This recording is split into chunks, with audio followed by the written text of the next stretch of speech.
Hey friends, I'm Otis Gibbs, and this is Nick Patoski.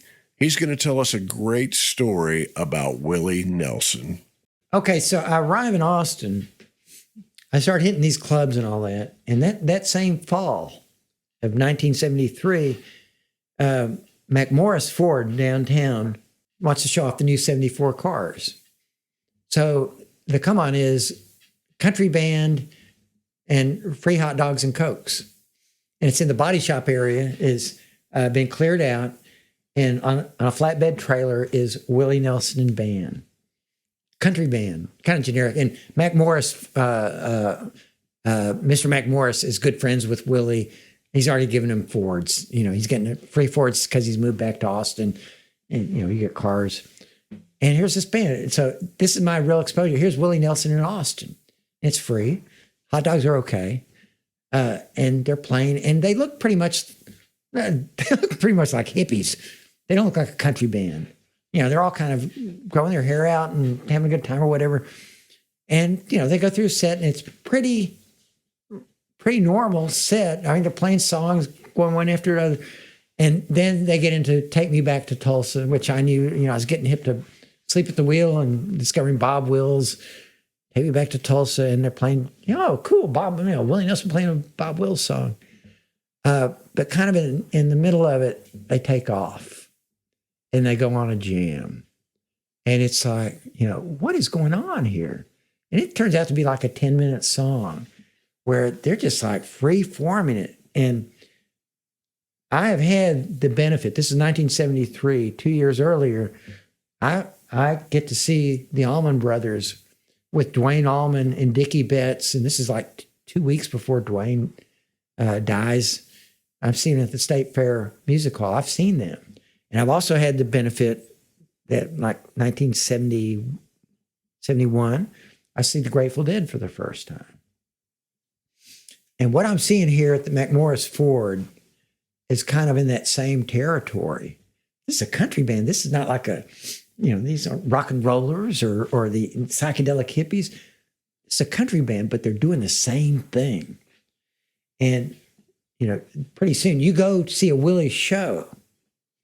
It's a Willie show, you know, starts at 8:00. It's going to go on as long as Willie wants to. And so basically Willie shows become these 4-hour or 5-hour marathons. You never know where it's going to go or how it's going to be. And to me, when, you know, during that Paces and Stages period and right before the 1974 picnic, they're still on Atlantic Nashville. They haven't been dropped yet. And Wexler basically pays for 2 nights of recording at what is called the Texas Opry House, which will later become Willie Nelson's Austin Opry House. And those recordings still exist today. And those are the ones that I refer to if you want to get the sense of, you know, Willie Nelson as a jam band, because they were doing, they were a freight train. And it was like, you know, this was as good as the Allman Brothers, or I didn't look at it as, this is less than the Allman Brothers or the Grateful Dead. No, these guys they're a jam band, a bunch of country music guys. They're a jam band. And that's Willie, and that's his players, and that's the symbiosis they've got between each other. They're talking to each other. They know how to play these things, and they've now been given permission. You go out, you know, there are no boundaries. They learned inside this very structured box. And I think of, you know, Paul English, Jody Payne, B. Spears, all his players learn inside this very well-defined box, which is the Nashville recording system, assembly line almost. And then Wexler takes them to New York, go do whatever you want to do. So I'm seeing the result of that 2 years matured when they're playing at the Opry House and doing that. And their live version of Take Me Back to Tulsa with Johnny Gimbel on fiddle. You know, Mr. Go-To Fiddle in Nashville recording sessions, he's part of this deal too, and he's having a great time. And the fact that Willie's here is one reason why Johnny ends up moving back to Texas full time. And as Johnny always liked to tell me, and I always like repeating, he says, you know what WSM stands for? What, Johnny? The wrong side of the Mississippi.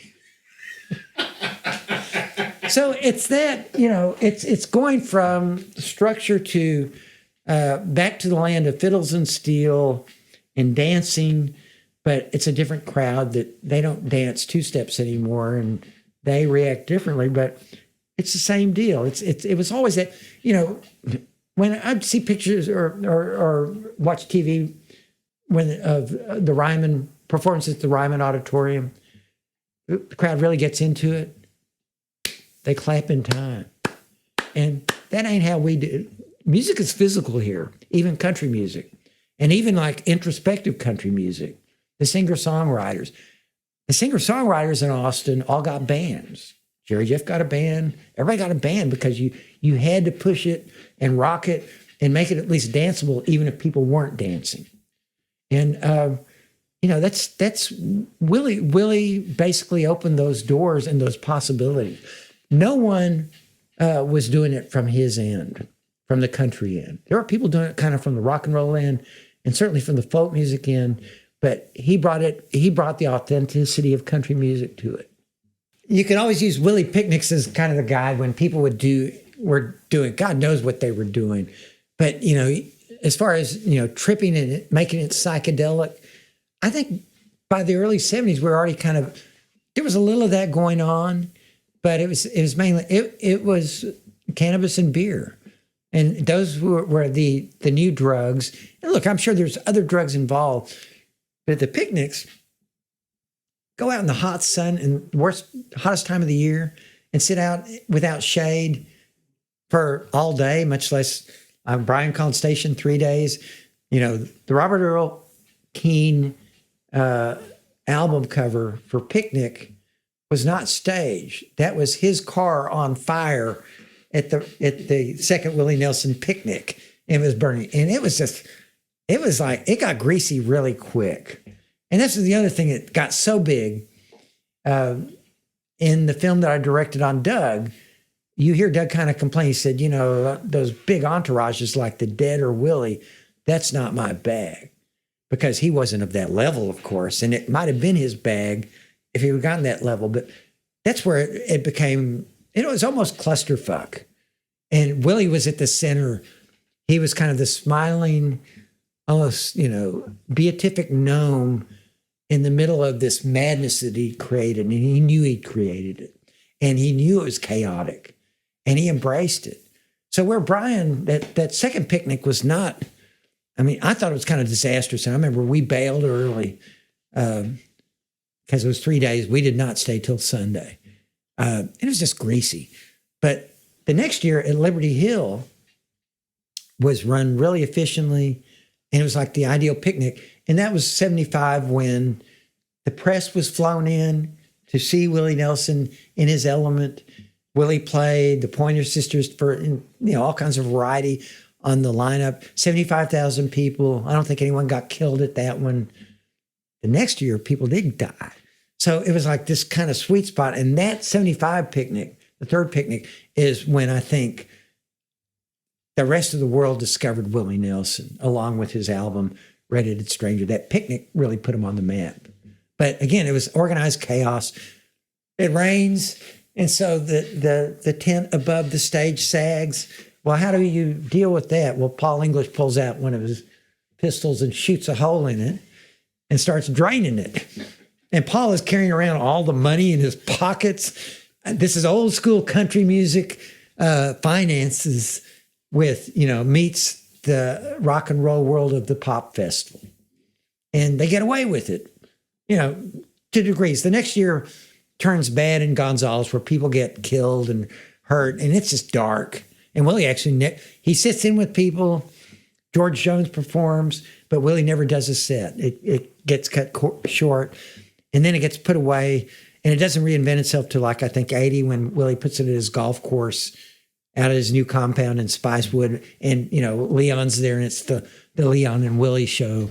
So the picnics have become kind of a tradition unto themselves. What it is today is not what it once was. And those first three picnics were like, first four picnics, those were legendary. 73, 74, 75, and 76, each for different reasons. But by 76, Willie is a one-name superstar. When the first picnic, You knew about him in Austin, but you didn't know about him anywhere else.